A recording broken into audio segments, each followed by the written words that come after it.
On today's wrestling news, WWE released 13 more superstars. Edge makes a violent return to SmackDown. Some NXT stars wrestle dark matches on SmackDown. Some new Money in the Bank participants have been revealed as well on last night's SmackDown. Are you ready? Are you ready for the news time? My name is Phil Chambers and I'm joined by Gareth Morgan. Make sure you subscribe to the channel, like the video, comment down below what you think of all of today's stories, and links to all of the stories are in the description below, so click the timestamps and away you go. But first up, they are at it again.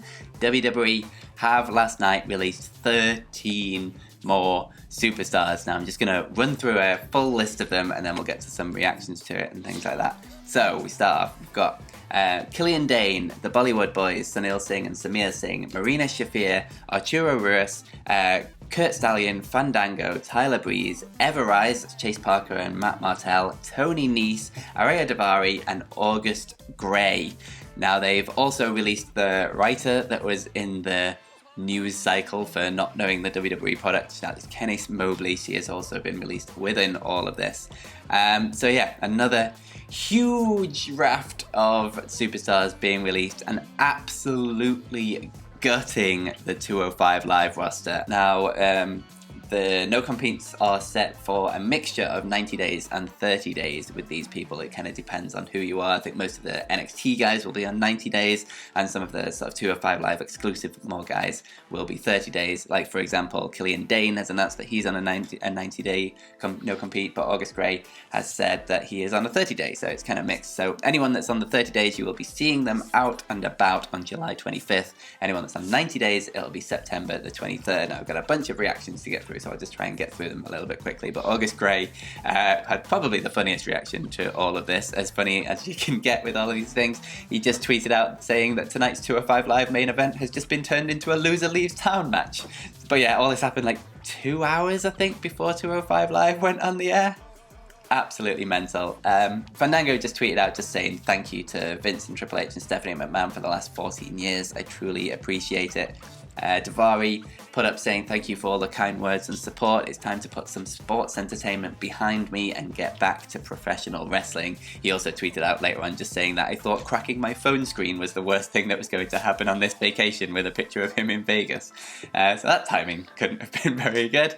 Tony Nese has tweeted out just saying thank you everyone. I don't care about how unwatched and underappreciated 205 was. I busted my ass every single time I stepped foot in the ring, doing whatever was asked of me with no questions asked. I can't wait to be that type of employee for someone else.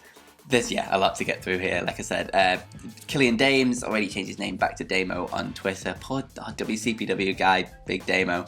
He just tweeted out saying basically that he's got a chip on his shoulder and a big explanation that I'll put on the screen now, but I won't read it all because it's quite long. He just basically thanks people that he'd worked with and had helped train him through this whole process, and just stating that this is very much not the end, and he's got that chip back on his shoulder and he will be seen elsewhere. The Bollywood Boys tweeted that all the bumps, torn ACLs, dislocated shoulders, it's all been worth it for the last 5 years, and how ironic we finished our last match with a shoulder hanging out of its socket. It's fitting we got fired while showing up for wrestling training. We love what we do with a passion.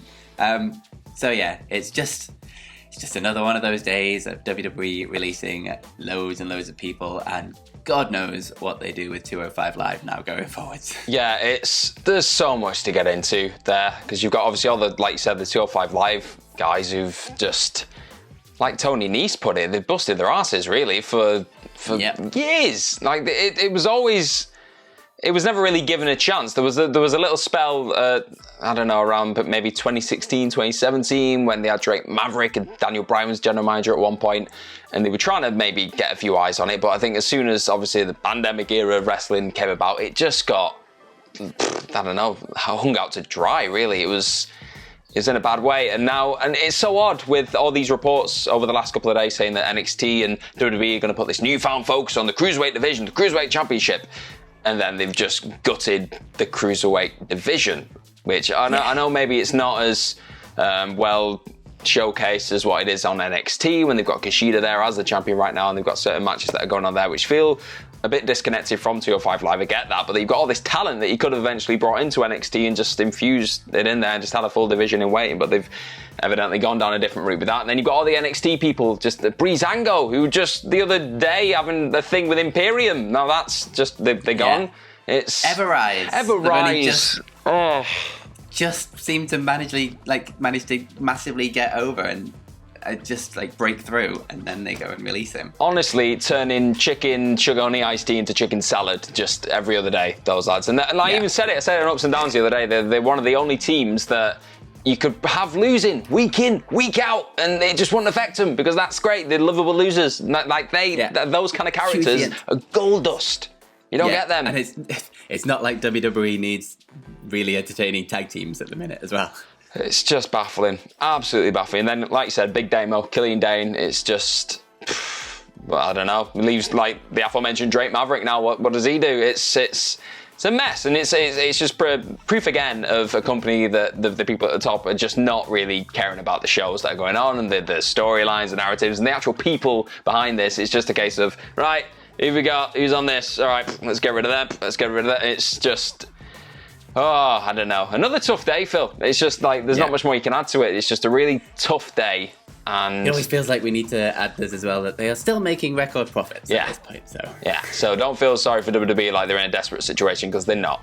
This is just greed. However, you always like looking at the bright side of these things, like the overwhelming love and support that comes out through these things, and then sort of the excitement of seeing what these people do now that they've got their chips on their shoulder and go out there and sort of prove them wrong. It's going to be like this sort of in 6 months' time or so, when all of these no competes are up, it's going to be a very interesting time for wrestling. It certainly is. But speaking of people with chips on their shoulders, Phil, another man popped up on SmackDown this week. Another man, a lot of men on SmackDown. That was a weird segue, but he was a man. He did pop up, and it's the Rated R Superstar. He's back, baby. He popped up on SmackDown, and he went straight after the big man. He went after Roman Reigns. He went after that Universal Championship. We've not seen Edge, obviously, since WrestleMania 37, where he was stacked and pinned along with Daniel Bryan, because Roman Reigns is just a monster. But he did pop up here. But he interrupted the State of the Universal title address that Roman Reigns and Paul Heyman were doing. They were like, we've cleared out the entire division, we're the best, so we're going to do something we've never done before. And then they didn't actually do that, because Edge popped up and just kicked all the ass, really. Speared Roman Reigns.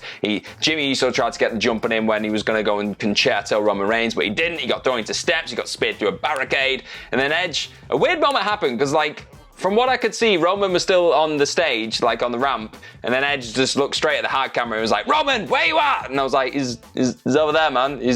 I think he's still there." But it was weirdly cut together. But it's now looking like Edge is in he's the front runner, really. You'd think for the shot against Roman at Money in the Bank, obviously the big pay-per-view return to full crowds and all the rest of it in WWE.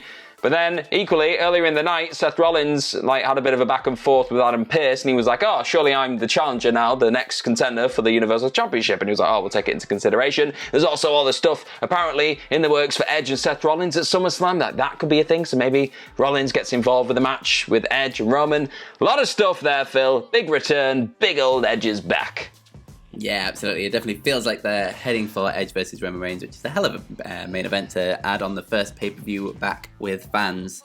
And yeah, like you say, whether they do some kind of shenanigans with Seth Rollins, and then that leads to the Edge versus Seth Rollins match at SummerSlam, and obviously still they seem to be aiming for Roman Reigns versus John Cena at SummerSlam as well. So the next couple of pay-per-views are shaping up to be quite good, I would say. Boy, do we need it. Oh, indeed, yeah, after that last one. But yeah, good to see a fired up Edge back again. But we started this talking about released wrestlers, but what wrestlers are next in the pipeline for main WWE? We've had a bunch of dark matches again just before SmackDown tapings. Karrion Kross was back for his second dark match on SmackDown. He wrestled Slapjack. And we also had Shotzi Blackheart taking on Scarlett, of all people, in a one-on-one match, and they had a dark match they wrestled each other. Now, this is coming off the back of last week on SmackDown, Karrion Kross and Bronson Reed. They both had dark matches, so this is the second one that Karrion Kross has had. Last week, I think, Kross wrestled Dolph Ziggler and Reed wrestled Robert Roode. And then we had the whole main event thing, where obviously Reed defeated Drew Gulak on main event, but then Karrion Kross with that entrance, let's say, wrestled Shelton Benjamin on that. So it looks like they're putting a lot of focus on Karrion Kross, at least. Who knows how they're going to package him when he gets to the main roster, if you look at how they did it on Main Event, and now that they're sort of looking at Scarlett as her own wrestler. No idea what's going to happen, but it looks like things could be headed maybe towards the draft, mixing things up and getting a few new people in the way. Don't know what dark matches help them with these days when they've got a huge amount of NXT matches that they can just pop on a tape and show to Vince. But I guess he likes to see them in person. Yeah, it is weird, isn't it? Like, you've got an entire show there where you're seeing them in situ in front of fans, which is something you've not even got on the main roster right now. And with still, promos and full presentations and that's it. Complete packages. Full lighting and smoke and mirrors. It's just... All right, I'm fine and I'm like excited about the fact we're going to get some new blood, but like in WWE, in the main roster, we're going to get Kross. Kross is made for the main roster. Like he is. In the package that he has right now in NXT, he's perfect. For something like even Raw, I think he'd be great.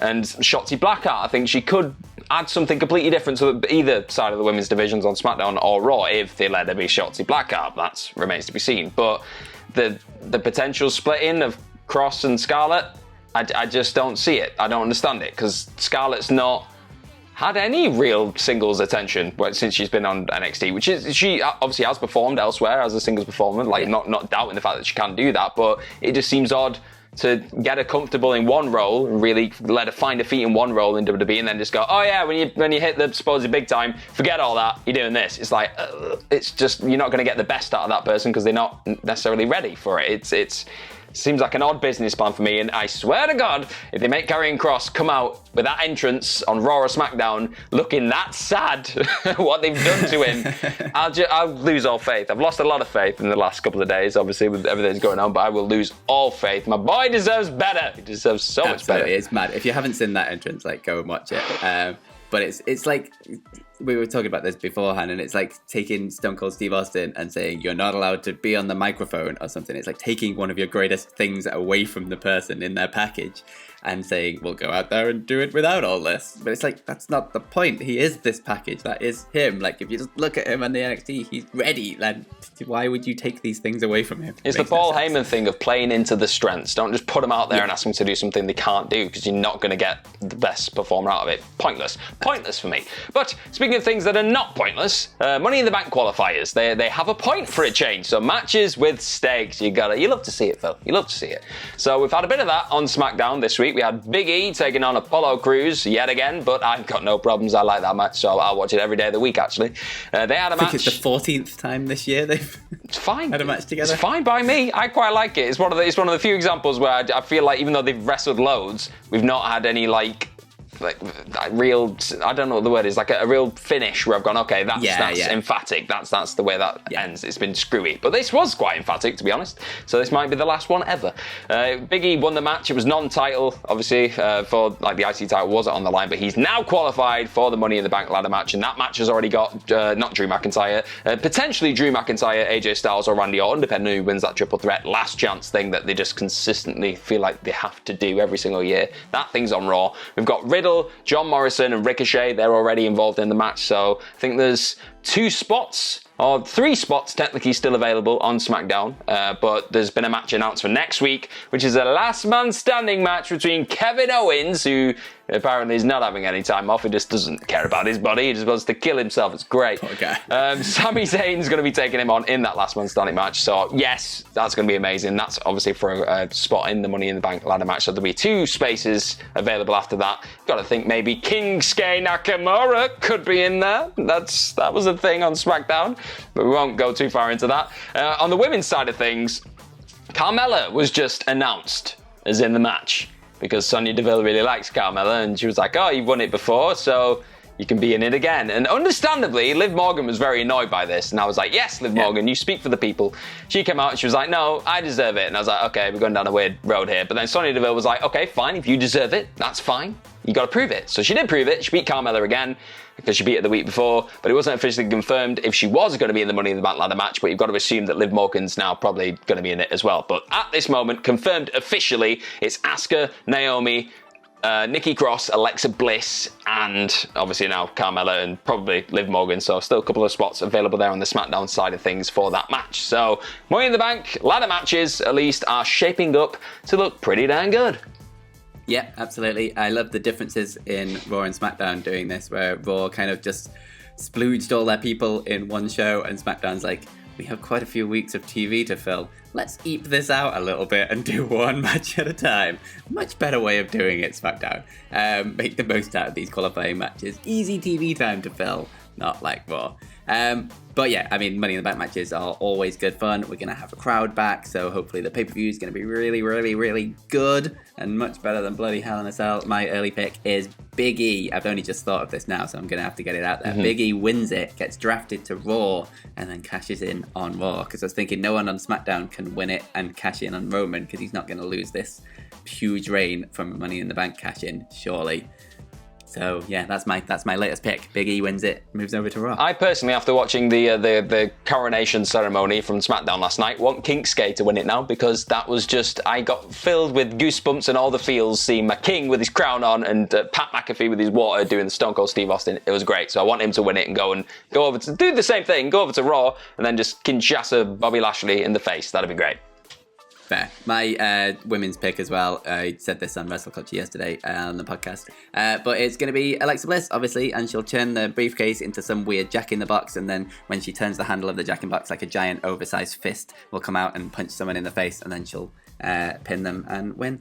That's what I can see happening right now. Wasn't mentally prepared for that one, Phil. Let's move on to some Twitter questions then. The first one comes from the Yoshitatsu fan club, excellent, who says, is it bad I'm starting to agree with Sami Zayn on a personal level? Should I speak up?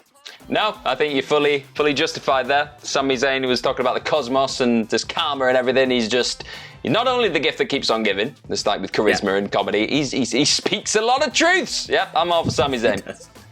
I love how he's gone kind of full Charlie Day in Always Sunny at the minute with his conspiracy theories.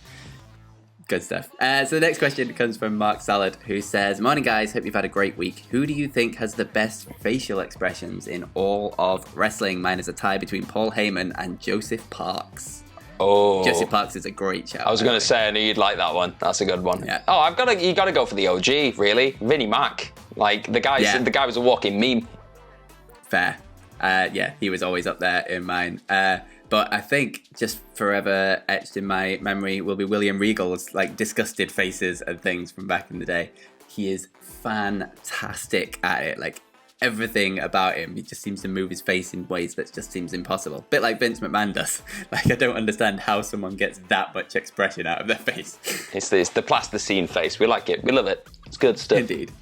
Good stuff. But thank you very much for watching. I have, of course, been Phil Chambers, and you can follow me on Twitter at PhilMyChambers, and you can follow Gareth at GMorgan04.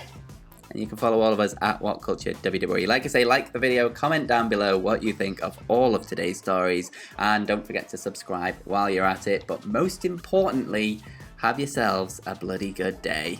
Bye-bye. Bye.